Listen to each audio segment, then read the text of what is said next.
Okay. So my original professional development was actually shot February 10th, I believe. And I started on the school's swivel that we have. And when I went back to send the videos to have them cut, two of the videos were missing. The first video that was missing was the hook, the intro. It's where I showed them a video on YouTube over why kids need to learn to write. And so after the video, it was about 4 minutes long. The participants discussed it. They talked about things that they agreed with, things that they did not agree with. We also kind of talked about how our kids think of writing when they're in the different classes that we teach.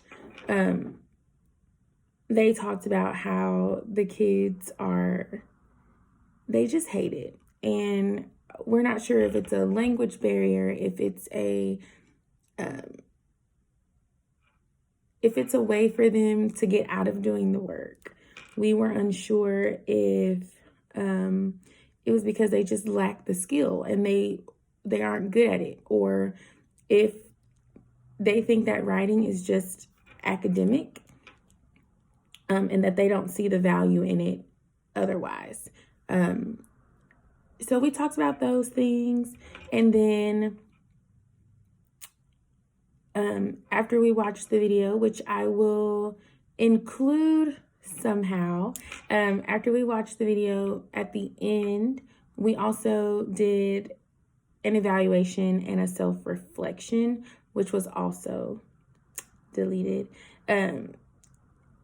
And with today being a Friday, I just couldn't imagine having them come in to do it again. The bulk of the presentation, though, or the bulk of the PD, rather, is present. It's about 30 minutes long. The total length of the video should have been close to 40. I believe it would have been 39, 32. But I couldn't have them do it again. So this is the introduction. I am going to somehow show you the video that was on YouTube, and then I will come back at the end to kind of talk about their evaluations and their self-reflections over how the professional development went. What's up, y'all? Okay, you're probably sitting there watching this video because the teacher told you to pull it up, and you're just there in your old socks and probably a shirt that you've already worn twice, and you're wondering, why the heck do I have to watch this boring video? Why do I have to watch it? It's stupid. Well, honestly, I'm not a magician, and I can't just magically make you like something. You have to do that on your own. Plus, I'm too lazy to try to convince you. So, how about we agree on this? You watch this video and try to get to the end without falling asleep, and I go home and I watch Netflix and eat chocolate mint ice cream. Did I tell you my brain gets distracted easily?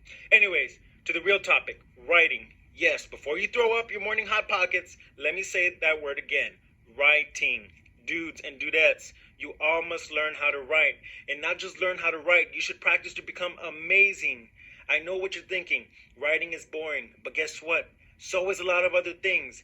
Eating sometimes is boring. And you guys do that all the time. I mean, what if instead y'all got tested on eating? What if a teacher said you have to sit silently and eat pies for an hour? Without any sound, without any milk, just pie. Heck yeah, that's boring too, but guess what? No matter how boring something like that could be, you need to eat to stay alive, right? Guys, learning how to write can enhance your life by 1,000,000 trillion times. It's that powerful in your life. I'm sure somebody has already told you that you need to pass blah and blah to graduate. Yes, that's true, but even more importantly, you have to learn how to write because your future depends on it. Did you know that 99%, yes, 99%, for you math geniuses out there, that's 1 point from being 100%. Let me say that again. 99% of jobs require you to write. Hello? Unless you want to be a professional cow poop picker-upper, you need to learn how to write. Writing is important. Honestly, It's not all completely your fault, though. Sometimes teachers forget to get that Play-Doh out of their ears and forget to make learning fun. Learning is supposed to be an amazing time for you guys, not something that you dread. Anyways, somebody give me a turkey leg because all this talking about boring teaching is giving me a headache. Back to writing. Basically, you guys, when you really learn how to write correctly, it actually becomes less boring. I mean, do you guys think people like Jay-Z, Tupac, and 2 Chainz aren't good writers? Hello? They write songs and raps and make millions. Writing is what they do for a living. That's just one career choice. You can literally become anything you want in life as long as you put the effort. But no matter what career choice you choose later in life, writing is going to be a huge part of that. So I would take advantage of learning how to write right now that you're in school and it's all paid for. I mean, free education. What? That's awesome. Well, free anything is awesome. I mean, someone gave me a free biscuit the other day at churches and I was like, learning how to write is amazing, you guys. It frees your mind and adds so much to your personality. I mean, if you really want to be cool, you need to get a pen out and start writing your awesome ideas on paper. Writing is definitely one of the best ways to have your voice heard in life. For those of you who think you won't need writing after graduation, guess what? You will. Even jobs that don't require a college degree require writing. Okay, you're probably wondering, what do I do now? How do I become good at writing? Guys, do you think that Selena became good at shaking her bitty bitty bomb bomb? By just sitting there and not doing anything? No, she got off her booty and practiced all the time. It's going to be the same for you. To become an awesome writer, you have to practice. And it's okay to mess up. The point is to get back up and write. Guys, I'm going to leave you with this. Learn how to write well so that you can have an amazing life. Just by learning to write correctly, tons of opportunities will open up for you. For more information, contact one of your English teachers. Okay, now it's working. Okay, so welcome. You should have grabbed a Chromebook and hopefully you had your pizza. No, life's good. Good to go. Go ahead, Miss Malik. All right, so this is writing across all subjects with Diamond Grace. That is me. My cohorts are normally here, but they're not here today, so I'm doing this presentation all by myself. Go ahead, Miss Malik. All right, so I have been teaching English this is my 4th year, and teachers, they don't really get us. Other teachers, they don't really get us. In my opinion, the kids don't really get us. They don't really understand what we're doing and why we're doing it. They don't understand what we're doing and why we're doing it and how it applies to them. So this professional development is going to be ways to get them to buy into writing. Okay, go ahead, Miss Malik. All right, so said every student ever, I don't like writing, miss. Check. When will I use this, miss? Check. We don't do this in my other classes, miss. Check. So we're going to change the game and we're going to make sure that they are doing this in their other classes so that when they get to us, they're not saying, I don't know what this is, miss. Okay? All right, so I know you're probably wondering, well, I don't teach writing. Miss Cook teaches social studies. Miss Key teaches science. VA teaches math. And so they're like, we don't teach writing. Why do I need to do this? Okay, so the state actually is about to change all of the STAR tests to include writing on all of the tested subjects. And so sooner or later there will be writing of some sort. So the kids will have to explain something. They'll have to write a paragraph about something. And we don't want this to be something that we spring on them. We don't want them to get to the STAR test and they're like, well, I've never written about equations, so I don't know how to formulate these math problems. Or I've never written about photosynthesis. That works. Or diverging and converging. And you see, I'm there. And so we want them to be prepared as much as we can. Go ahead, Ms. Malik. All right, so I'm going to show you new ways to incorporate writing into your everyday things without making you feel like you're wasting your instructional time, because your time is valuable. We only have 45 minutes in each class, and we want to make sure that we get to things that we need to get to, and these strategies will help to foster a deeper understanding of the TEKS and help the kids with the concepts that they struggle, and so that you know that they are struggling with them. All right, so I want you to turn and talk with the people around you. How do you currently use writing in your class, and what are some of the reasons that you don't use writing right now? So you're going to have 2 minutes to turn and talk to your people and come up with an answer. Okay, so what I used to do in class,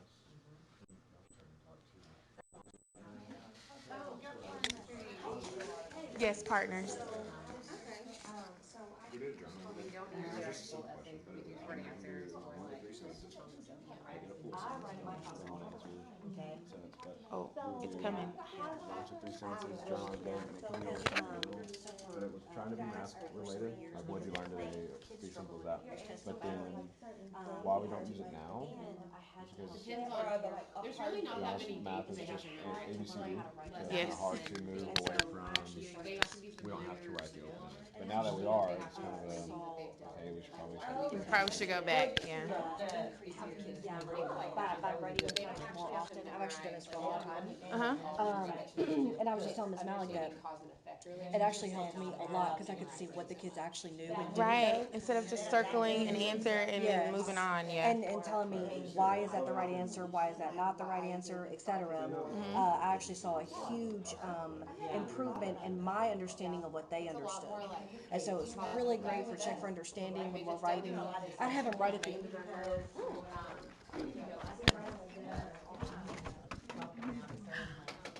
Thank you. No matter what.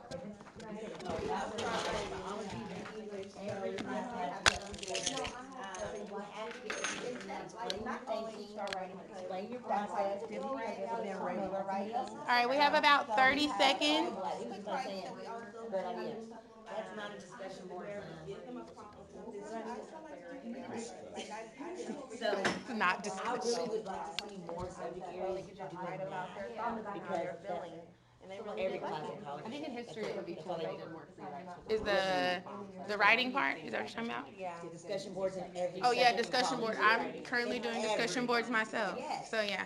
It could be science, my son is doing discussion board in every. All right. That was always having to write it. And then when I I can read speak their it, I notebook, can I make that part of And it. as soon as I have to get Yes, the that's my son. And we need Like those. that. We need those skills. All right. So we are going to share some of the things that you guys were talking about. I heard some good stuff. I heard Miss Key was talking about how in science it helped her to understand when the kids were writing. It helped her to see what they actually did know and the things that they didn't know that they were just pretending like they knew because they could circle an answer. BA also said the same thing. He was saying that math is very ABCD and that it's hard for them to. The reason they stopped doing the writing that they were doing is because it is ABCD and they don't have to do that. But now they're going to have to do that on your test. So we're going to do that. Did you have something to share, Miss Malik? Just that with reading, it naturally goes with it, so the writing responses. I was just wondering how it was incorporated in other classes. Okay. BA, will you share what you were saying out loud? We would do a daily journal, just 1 to 3 sentences, just so they could get used to writing about something that's math related. But it depends how serious the teacher and the students take it, because the first week it goes, they'll actually write a sentence to 3 sentences, but then eventually they're like, I'll just put 1 word. And you gotta have that conversation. They get with them. lazy. Explain what is going on, because when Well, they what can't is explain it, they explain? do, it does sink in a little bit better. For social studies, Miss Cook, what did you say? I just said, a lot of our stuff is explaining like relationships between things that happen in history and how the 2 events are connected. So a lot of cause and effect things. Sometimes you have to have them write about like, what was the impact or the significance of this person or this event on society. And so when you're using the PEGS acronym, which is like political things, social things, when you're connecting across the PEGs, you have to help them see like the political things that happen affect the social things, and the social things drive the political things, and building those connections, like thinking through those and writing those out would be really beneficial. Okay. Did anybody else have anything else to add? No. All right. Very good. And so what are some of the reasons that we don't use those? I know BA, again, he mentioned that we just have to keep going with it. We have to enforce it more. Ms. Key, you still currently use the writing tools in your classroom, right? I do, yes, ma'am. But Okay. I didn't at first, and I think it's kind of like you said, because, science is one of the more, multiple choice type situations. Yeah. It doesn't come to mind to think to do that, but, moving towards, I was actually telling Miss Malik, moving towards the students struggling with their English test so badly. They started having us do this across the board to try to help strengthen those students. Mhm. And then also, I started to teach AP, and so obviously they have to write essays on AP, and so I realized how important it was for the kids to be able to gain this skill for every content. 'Cause Right. writing in science is not like writing in English. It's But not. they still need to develop those skills, even though the way they do it is different. Because writing in English, they can pretty much write about anything. But in science and math, it's something specific, and they run out of things to say because they're like, I can talk about it, but I can't say it. All right, go ahead, Miss Malik. All right, so you're going to go ahead and do me a favor. You're going to follow the steps on this screen. You're going to create a Google Doc. This is going to be to take notes. That way you don't lose them, because I know I would lose paper notes. This way it's with you forever and ever and ever. And it's kind of hard to see, so you're going to log into your Chromebook and create a Google Doc, and you're going to title it Writing Every Day. And then all you're going to be doing on this Google Doc is taking notes over things that spark your interest or ways that you think you could use these in your classrooms. And then you're going to share them with your team, since I know they all couldn't be here. I think it will be beneficial for them. What? Okay. All right, so this is my favorite one, simply because it goes along with what Key was saying. They're always like, Miss, do I have to prove my answer right? No, I want you to prove your answer is wrong. Because if you know why the other ones are not correct, then there's no doubt in your mind why this one is the correct answer. So this is one of their DCPs. They highlight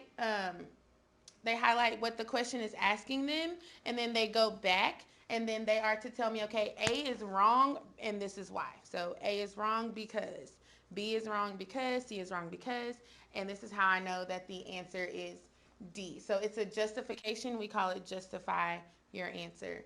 And then they explain how or why they came up with that specific answer. Okay. All right, so reflection, again, this is for our math people, but it could be for anybody. So students write about what they're learning, how things are going, and any questions they may still have to the teacher. So this kid said math is going really good this year. I don't know if that's true or not. The easiest thing for me this year is finding the hypotenuse of the triangle. That's probably the easiest thing for me to do too. And then my struggle is fraction equations. Same, sis, that's probably the thing I can't do either in math. But this gives you good data for PLC. I know we're moving towards, having that data informed instruction. And I think that this for sure will help you, because you'll know that, okay, I have 20 kids in a class, 15 said that they're good on finding the hypotenuse. The other 5 are not so good at finding the hypotenuse. These are the 5 that I can give this type of homework to help strengthen them in that area. Or if the entire class is saying, okay, Miss Waddy, I am struggling with fraction equations, then you need to do a reteach piece over fraction equations. And also, it's kind of intimidating for kids to raise their hand sometimes and say, hey, Coach BA, I'm struggling with fraction equations. Can you help me? Because it's an embarrassment for them sometimes. But if they're able to write it down and just hand it to you, it's not embarrassing, it's not intimidating, and it's an easy way for you to know who's struggling and who's not struggling. See, and for our introverted kiddos, with the ones that we know will not speak up and say anything, they'll just sit in the back corner if they can.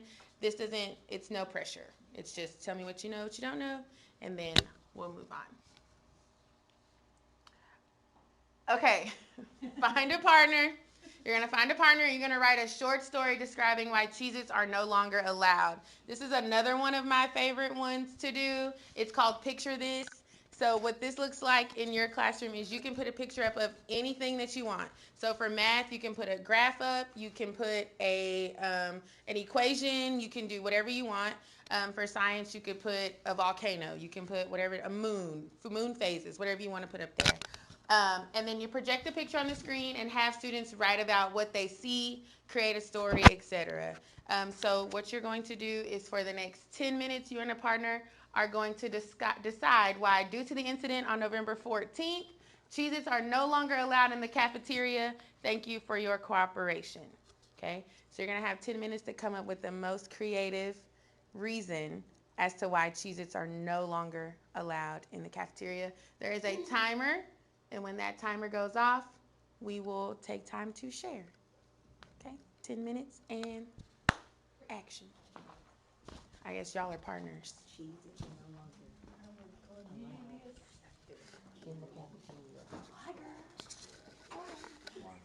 Sorry, Waddy.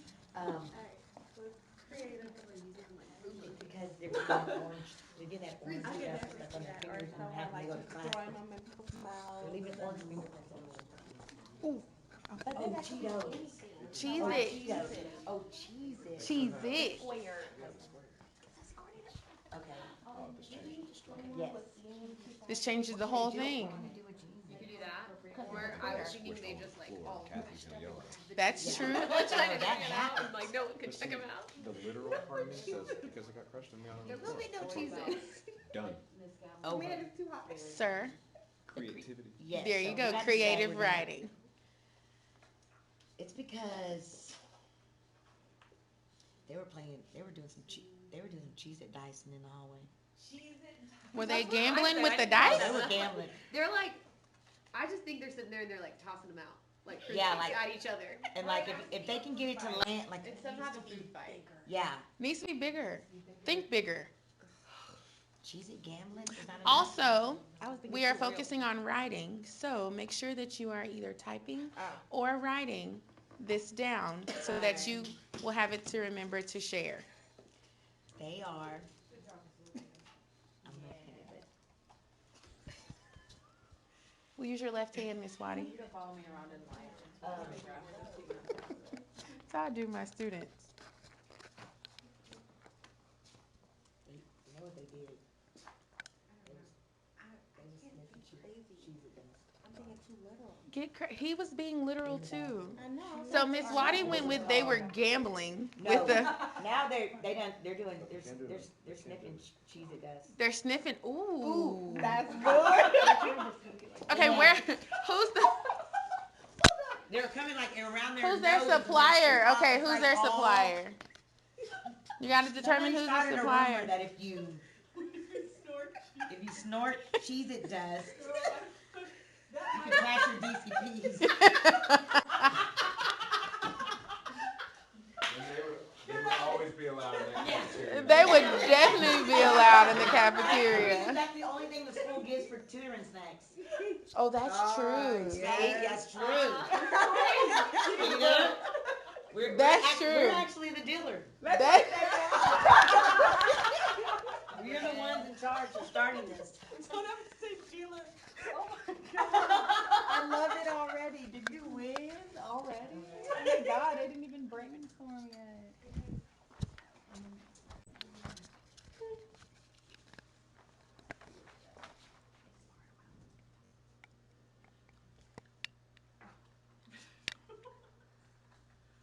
I'm passing that on to Cook over there now. All right, Cook, keep Pass going. it to Cook. So we're the dealer. We're doing a chain. I'll write what you guys say. I'll write the ideas down. We're doing chain stores, and then you can pass it over there to Stacy now for the end of. Okay, so we have to keep going. Okay, we have the Cheez-It incident. We need to keep going. What's Yes. next? I feel like they have to find a new snack. They have to find a new magical snack. Well, also Or remember, we can start a petition. we are No, just we're trying the to whole- write the a whole short team. story about why Cheez-Its are no longer allowed in the cafeteria. I love the creativity, but y'all are getting off topic. Okay. That's true. And that's No usually what longer happens when our. allowed. That's what happens with our kids, right? They start on one thing. Go back. Okay. So the story is they were snorting Cheez-Its Alright, because they thought it would make them pass their DCPs. alright. And, you know, Mr. Peterson swung his scarf around. And he said, no, more of this. No more Cheez-Its. And I think, I mean, I feel like we know why they're not allowed. What else could we add? Because, they're not allowed.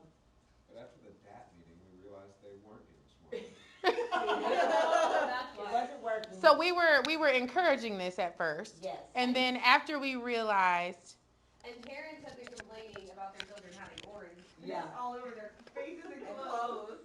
It's all over them. and so after we realized that it was indeed not changing. But then they were addicted to it. Yeah, Now I we're mean, gonna- yeah, they were actually like, So they can't just normally What eat do you call it? Cheez-Its now. Right. Like, we have to cut them off so that it's like rehab. So I have to go cold turkey. So we have Cold turkey. Cheez-It, cold Cheez-It turkey, Rehab. rehab. Yeah. Okay, I'm They were good putting with on that. everything. They were putting on anything in the cafeteria. They were cut, frying it up. Got it. Yeah. Got it. Other meals. For sure. No doubt. Yeah. Okay. Go ahead, Miss Malley. You may switch it. Okay. This one I thought mostly of social studies simply because there's not a lot of, good stuff out there for them, they feel like. So this one, there's a lot of reading involved in social studies. And so when the kids are reading this is called a found poem. And so they take a word, a line, a name, something that they found interesting in something that they read that day, and they create a poem. This is by far one of my favorite things because they took just one word. We read something about the word fake, and they created a poem about fake love. And honestly, they wanted me to share this with you. So here we go. I had fallen in love with the idea of falling in love. My heart was reaching above, but that idea was just an illusion. My mind was spinning in confusion, but I still had high hopes like a flying dove. Snaps for that. Snaps. Okay, so they took the word fake and they made an entire poem about fake love. It had nothing, what we were reading had nothing to do with love or fakeness. It was talking about something completely different, and they took the poem and they made a poem about it. Good to go, Miss Malley. All right, this one is called Create Their Own Questions. Students will create their own word problems or multiple choice questions for the class to answer. My biggest thing is not recreating the wheel, simply because if they can come up with their own questions, that means that that's one less thing that I have to do. And we know that sometimes when we're on Kahoot or quizzes, the questions aren't really good questions. And the kids will tell you that they're not really good questions. So this is one of the things that you can have your kids do, especially your higher kids, because it's a tool for them to be able to think and reflect on what they know and what they don't know. This one says, Princess goes shopping and it has $1,000 to spend. She buys one Gucci belt for $300. If each pair of Jordans costs $250, how many pairs of Jordans can she buy? Okay, Princess started with $1,000, so this is a good way for the kiddos in math to come up with their own math problems. A Gucci belt and Jordans, because these are their aspirations. Those are assets. Because we can do a lot of stuff with that. Also, I'm gonna take this moment to plug you into a new game called Gimkit. Really, it's new to me too. I don't know if it's new to you, but it's new to me. The kids introduced me to it just the other day. Not only do they have to know the answers to the questions, but it includes math. That's a little plug. And strategy, another little plug. It's called Gimkit. But we also have our other favorite review games, Kahoot, quizzes, those type of things. And you can take these and turn them into those games. All right. So where do we start? So this is for the people that have no idea where they want to start with this, what to do next. Or like, Miss Grace, yeah, this sounds great, but I really don't know where I should start with it. We have, yes. All right, so we have sentence stems in English. I know this is one of our favorite things to use simply because it gives the kids somewhere to start, because a lot of them will say, well, I don't know what to write. I don't know what to write. I don't know what you want me to write. Okay, well, guess what? I'm going to give you something to write. And sometimes, y'all, don't be discouraged because they still don't even use them. They don't even use them. But here they are. So they'll be here for them. We have, I think the answer is 27 because, and they explain why, because 9 times 3 is 27. I know that. Whatever. The cause of the Civil War was this. The most likely reason for blank was this. So there are just different sentence stems that they can use in order to get them on the right track. Especially, this is really good for your ELLs, for those kiddos that really struggle with justifying their answer or giving you a why. We're ready, Miss Malley. All right, and then we have a question of the day. For a warm-up, a prompt, an exit ticket, you're going to ask them one question each day in their journal. BA kind of hit on this earlier when he was saying that math used to use it and they kind of shied away from it. This could be a reflection question, explaining their thinking, anything like that. All right, so before you go, you are going to tell me one way that you can incorporate writing in your class.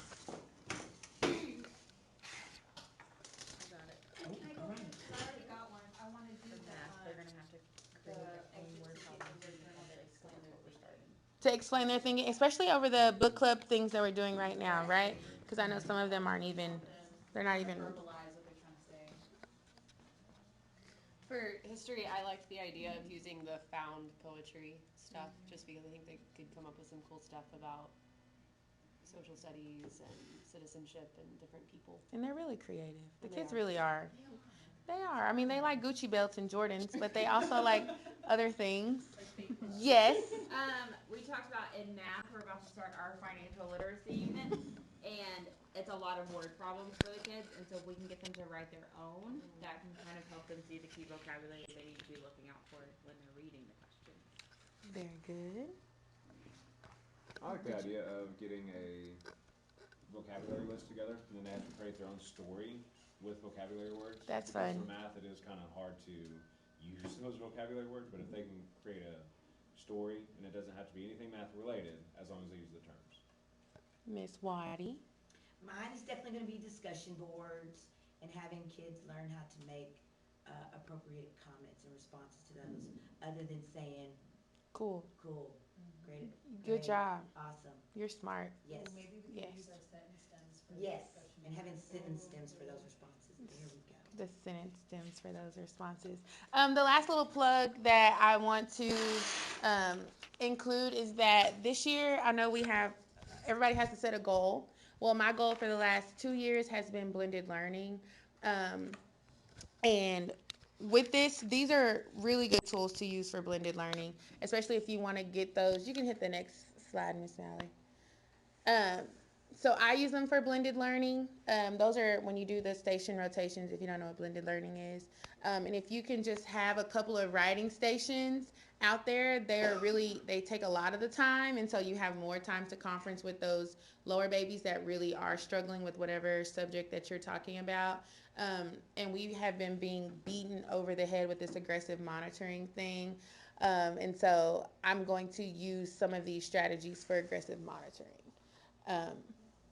Do y'all have any questions about any of the strategies that we talked about today? What's No. your suggestion on a kid that can tell it, like on paper, get the right answer every time, but not be able to justify their answer? So that's where you would go to the sentence stems with that. I think the sentence stems help them to be able to think about it. Also, we do a lot of like think pair sharing so that they can get ideas from other people, because I know a lot of the times they're like, oh, okay, well, I know it in my head, but I can't say it out loud. And so some people can listen to others and then be able to mimic that or write that down. And again, I'm telling you, sentence stems will save your life. And sometimes they will be the death of you because you're like, I wrote it for you. Like, all you have to do is fill in the blank. Just fill in the blank. And sometimes your kids just will refuse to do that. Do you find that your students have a preference of either typing or handwritten? My GT kids, they prefer to write it. Honestly, they prefer to have the written notes. They're more so like me. And then the other students have, they'd rather type it out, but I let them do either one because it doesn't matter to me as long as you're getting your thoughts out of your head and onto some form of media. So whether that's paper or Chromebook, it does not make a difference. It's a very good question. All right. If there are no other questions, don't forget some more pizza on the way out the door. I know y'all want pizza. And thank you for coming. Thank you. You're welcome. And in conclusion, at the end, after I said my goodbyes, there was another video where I asked people to stay behind and practice writing a lesson incorporating writing. So we spent another 5 minutes with me in the room, just kind of giving them tips on where they could input writing, where they could insert writing, where writing would be beneficial, where I felt like writing would help to cement whatever content they were trying to get across to the children. Yeah,